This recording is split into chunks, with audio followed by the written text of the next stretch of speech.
पूर्वांचल में माफियाओं और बाहुबलियों में शुरू हुई वर्चस्व। राजा भैया के पास कंट्रोल, दो ठाकरों में अदावत। ब्रजेश सिंह की जौनपुर में एंट्री, भदोही पर किसकी नजर? दो बाहुबली टकराएंगे तो क्या करेंगे सीएम योगी आदित्यनाथ? जंग का मैदान बनेगा जौनपुर, कुंडा बैठक का केंद्र बना। अमित शाह की चिट्ठी के बाद बदला पूरा समीकरण। अगर सभी ताकतवर एक ही जगह जुट जाएं, तो जरूरी नहीं वहां बहुत देर तक खामोशी रखी जाए।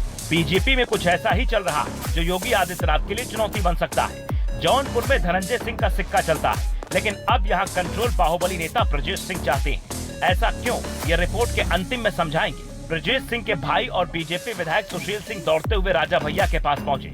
धनंजय सिंह की पत्नी श्रीकला रेड्डी फिलहाल बीजेपी की सीट से जिला पंचायत सदस्य हैं। धनंजय सिंह की बीजेपी में अच्छी पकड़ है। जौनपुर में बीजेपी को 2022 में बुरी हार का सामना करना पड़ा। लोकसभा चुनाव में भी लोकसभा की दोनों सीटें भी बीजेपी हार गई। खुद अपने कई चुनाव धनंजय सिंह हारते रहे। इसीलिए अब चंदौली और वाराणसी की राजनीति छोड़कर ब्रजेश सिंह के जौनपुर में पहुंचने की कहानी शुरू होती है। राजा भैया न्यूट्रल है, क्योंकि वो योगी आदित्यनाथ के बेहद करीबी। यूपी में पहले भी बाहुबलियों की बैठक होती रही है, जिसमें राजा भैया की भूमिका बड़ी रही है। इस बार फिर क्या ऐसा ही होने वाला है? ब्रजेश सिंह को कुछ दिनों पहले ही अमित शाह ने एक चिट्ठी भेजी थी, जिससे साफ समझ में आता है कि ब्रजेश सिंह का खत पार्टी में बढ़ रहा है। इसके पीछे की जो वजह है वो वाराणसी की लोकसभा सीट हो सकती है। वाराणसी पर कंट्रोल राजनीतिक तौर पर कई सालों से ब्रजेश सिंह का ही है।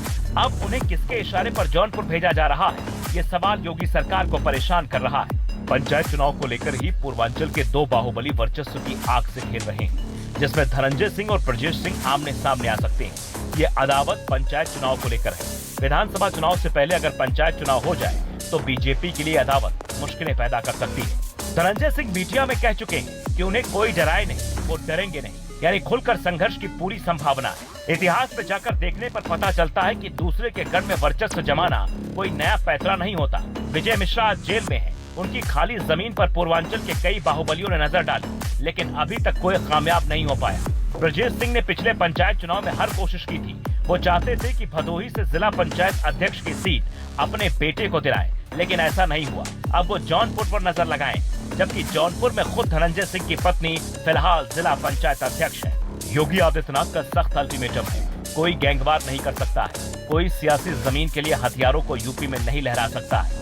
हालांकि ये वो बाहुबली है जिन्हें ज्यादा देर तक रोक कर रखना इतना आसान नहीं होने वाला।